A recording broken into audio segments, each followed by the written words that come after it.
Right guys, this is a Longplay review for Platoon on the Amstrad CPC from Ocean Software in 1987, and as you can see from the advert here, the cassette was $9.95 and the disc $14.95 at the time, and this was a big release and a big box from Ocean too.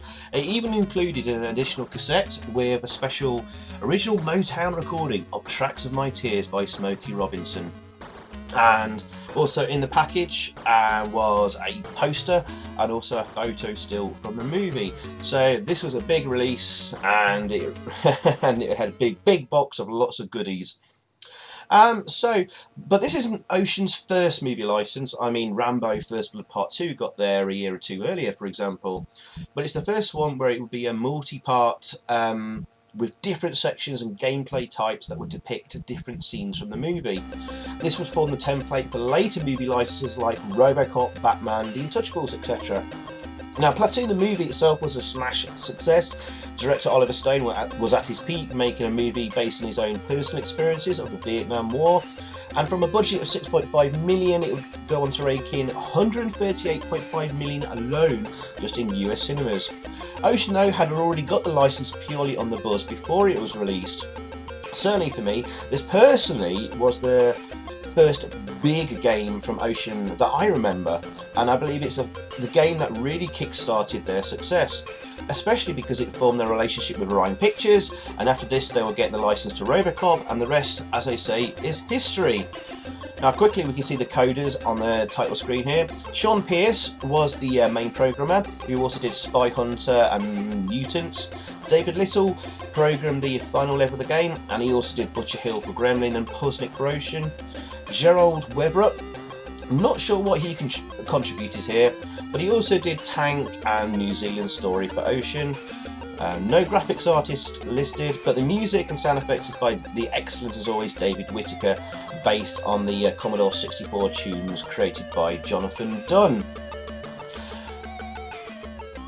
And so far this is really nicely presented, and I'll tell you a little bit more about the making of the game in a short bit, because I think we're going to start things off now on the first level.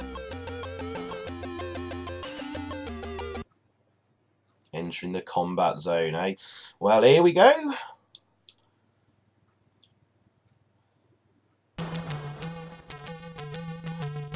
And okay, so what we got here is like a horizontally scrolling jungle sort of maze game with shooting, and it probably helps a lot to make a map here, even though it's not too hard to find where to go and what to pick up and stuff.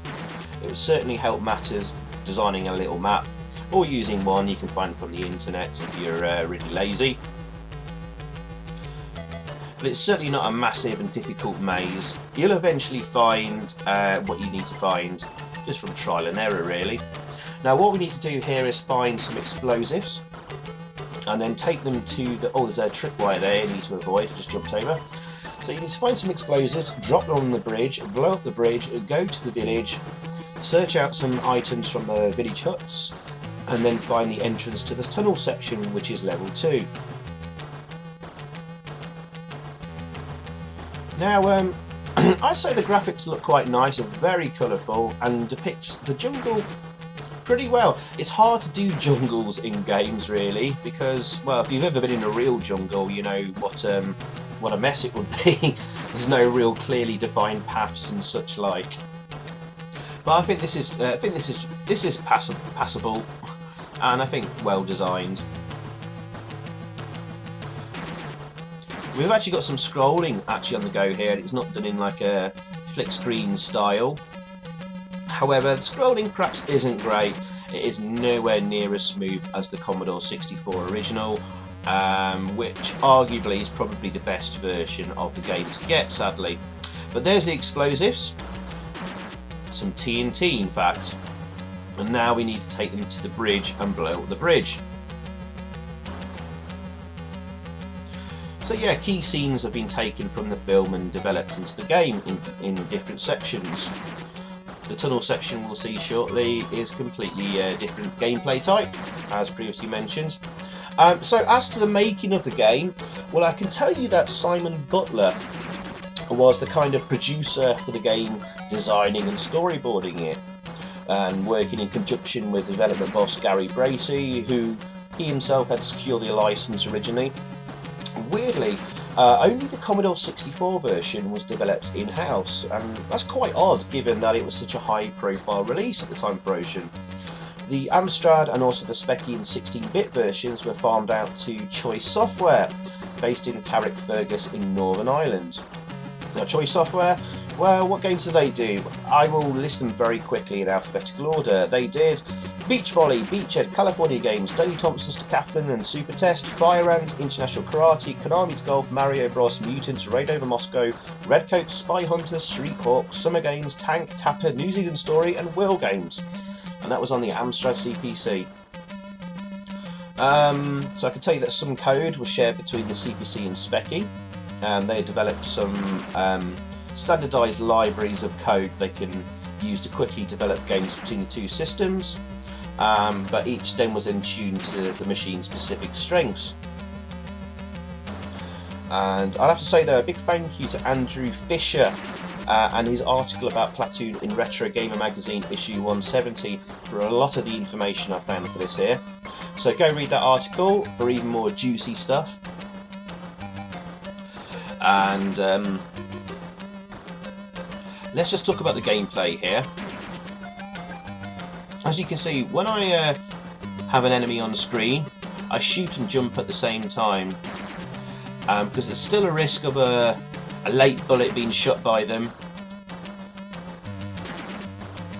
And as I'm moving up and down between sections, if an enemy appears like there, I'll often move down very, very quickly.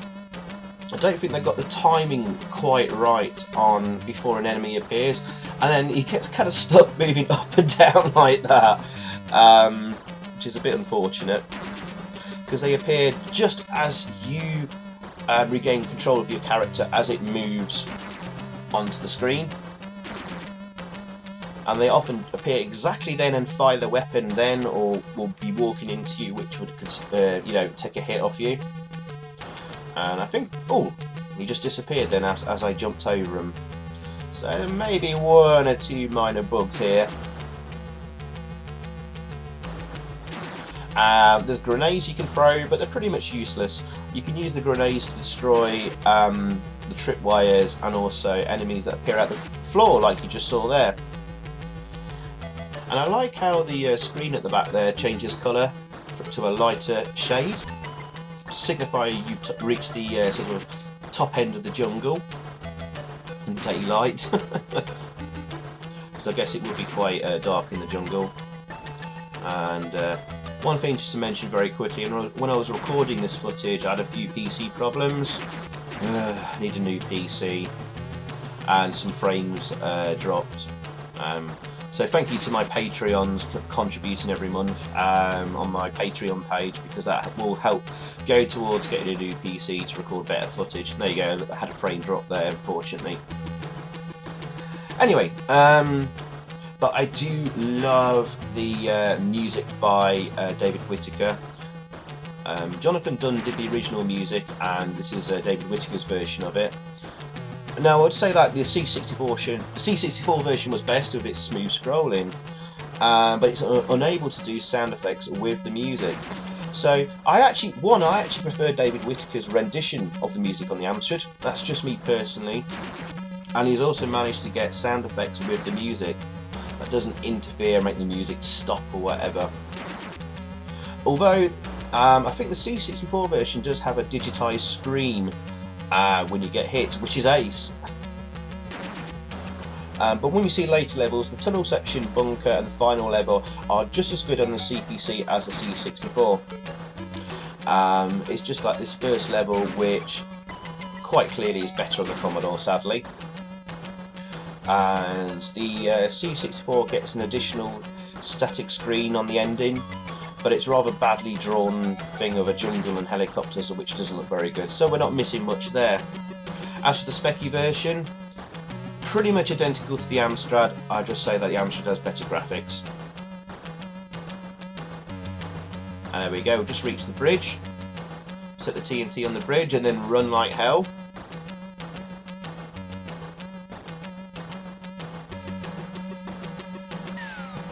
and that's the bridge exploding there. Basically, I get the same animation sound effect as when you get hit there, rather strangely and cheaply. But we've now reached the village huts. Those guys in blue are the villagers, and you mustn't shoot them or your morale goes down. Lose all your morale and the game is over, no matter how many men you've got left. And I think you can take about 3 or 4 hits before you lose a man, but you can switch between men as well. And so those with most hits choose a different man. So, some of the village huts you don't need to explore, there's nothing in them, and some of them have booby traps. So we go to, I think this is like the 3rd or 4th hut. There's a guy waiting in there, that was a bit of a shock and surprise. And then we search the items. Like, we searched the table there and we found a map, which will be the map for the jungle, for the tunnel section, sorry. And it's nice to have the ability to change between characters and morale, even though I won't in this long play. Some lot of good ideas in this game, perhaps a little bit unfinished, but it just goes to show the importance of a good design. So well done to Simon Butler. He really should have deserved a credit on the title screen, actually. But yeah, sure, some of the ideas feel a little half-finished, but there are a lot of limitations with 8-bit machines and time constraints. And there we go. Now just enter the tunnel section. We've got what we need. And from here on out, this plays just as well as the Commodore 64 version. And some really nice music here as well. I'm just going to let it play just for a little bit, because this is the only time you actually hear this music, and we have different music, I think, in the tunnel section. It's kind of a bit of a waste of a good piece of music, actually. So I thought I'd let it play just for a little bit, because it's only used after we load the section up. When we start the game, it's not used again. It just goes to show how excellent David Whittaker is, though.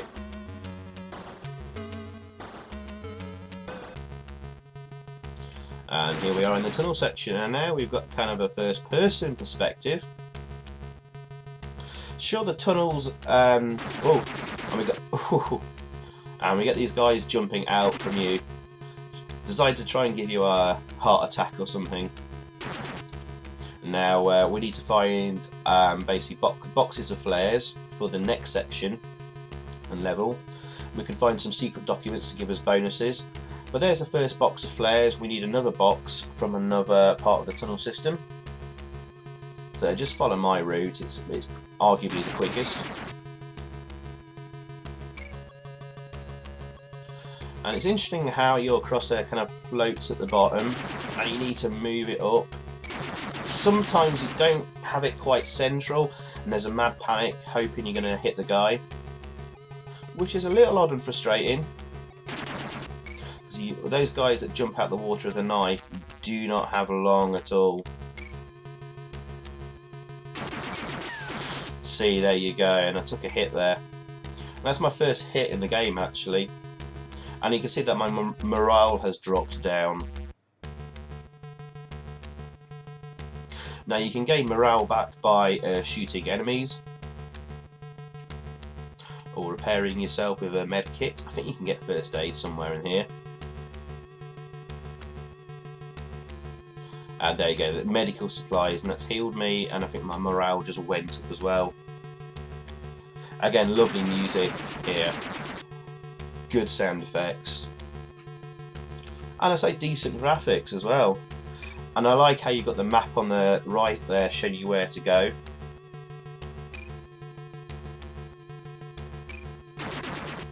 And if you didn't find the map on the first level, well, you can find the map in one of the rooms in this tunnel section. Some more medical supplies here, and another box of flares. That's the second box of flares we needed. We can see our ammo there, all those Fs, shows that we've got a full set of flares to use. And the flares will be used on the bunker section next to light up the sky to see enemies, otherwise it's going to be pretty mad and insane and difficult to beat.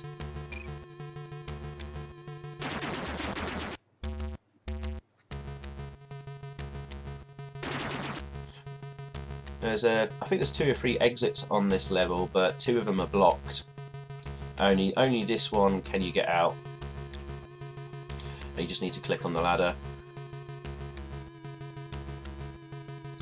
Even though I found some Vietcong weapons there, it hasn't refueled my ammo, but don't worry about that. Oh, there it is. It has actually refueled my ammo now this time. And now we can move on to the 3rd level. And you're in a dugout at night, and the enemy suspect your position and will attack. So press space to fire a flare in the air, and then for a short amount of time it lights up the jungle to see your enemies.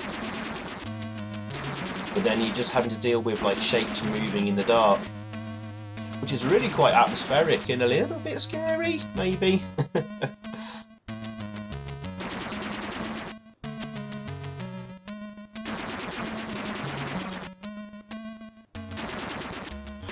But it isn't too hard to complete, actually.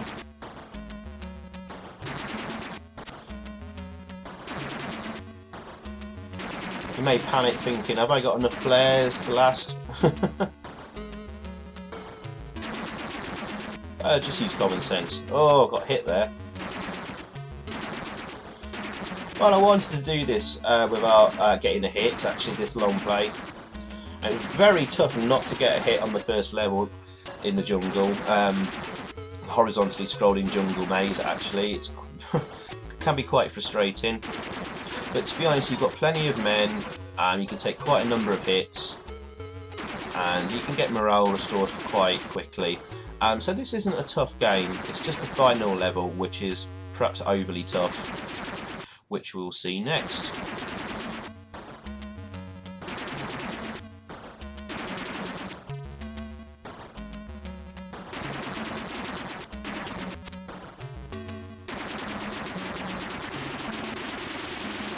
And this is a very cleverly designed level, actually, and a really good variety in the game. So, like, again, well done to Simon Butler, the designer. He really deserved a credit on the title screen and the game box and manual and stuff. But I think we should be coming to the end now. It doesn't last long, this section. Just use our final flare.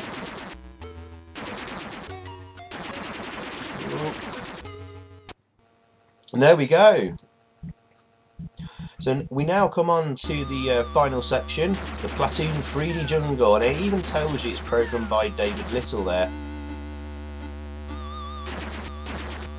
Now this is a very tough and frustrating level for 3 main reasons. One, there's a huge amount of enemies and bullets flying across the screen, very easy to get hit. 2, it's very hard navigating around the mines and the barbed wire. But mostly, thirdly, it's the compass, which the manual tells you to follow going north. Now the compass is at the centre middle of the heads-up display at the bottom above your score, and it tells you to follow the compass north to reach the bunker, where Sergeant Barnes is holed up in with a machine gun. He's got to drop a load of grenades on his head. Now the first few times playing this, I followed that compass religiously going north as best I can, and I just went round and round and round and round in circles, never getting anywhere. So it's completely stupid and useless, and that's really kind of cheesed me off, and a not pleasant end to the game. However, you can make things easy for yourself. One, there's a limited number of enemies that appear on each screen, so you can sit at the bottom, oh god, just taking a hit there, and clear them all off, then move on. But watch out for your time running out, and also your ammo levels. Oh, God. And also, there's also guys that shoot you from the side of the jungles too. It's a very tough section here to navigate between that log and the mine. As you can see, I'm being very, very careful there.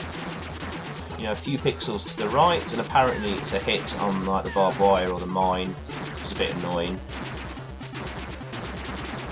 I think it's the same on all versions though. But good music and sound effects again.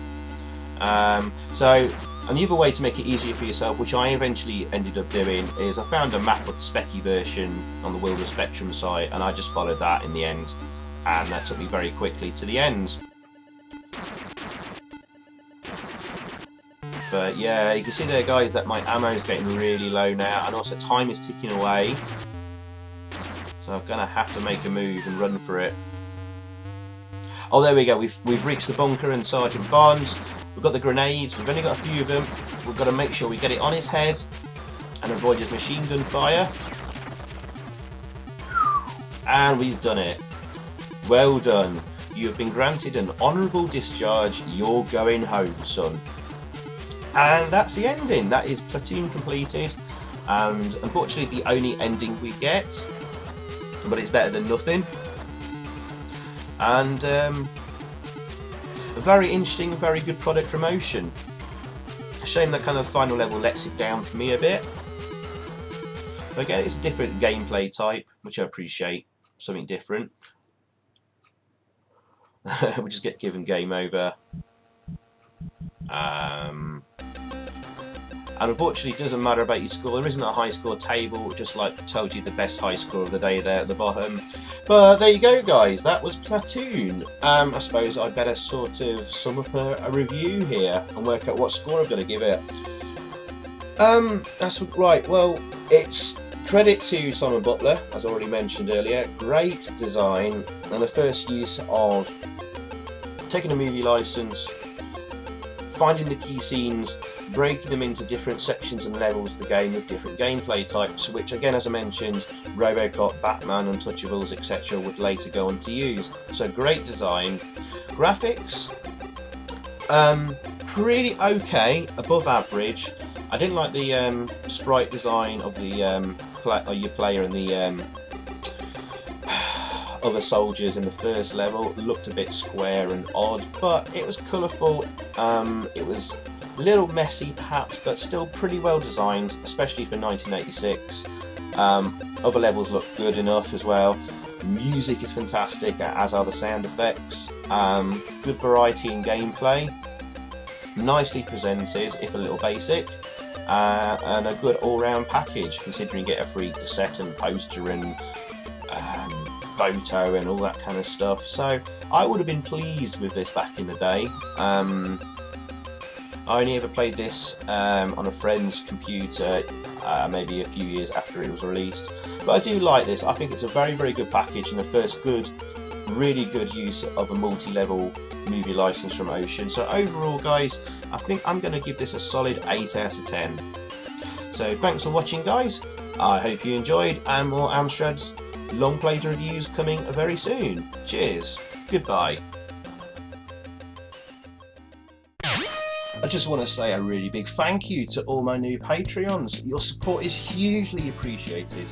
So if you want to help support the channel and more new videos from me, please check out patreon.com/Zypho. Cheers. So thanks for watching, guys. I hope you enjoyed that. If you did, please click a like below, leave a comment, and also subscribe if you haven't already. And over that way, there's another video for you to check out. Zypho out.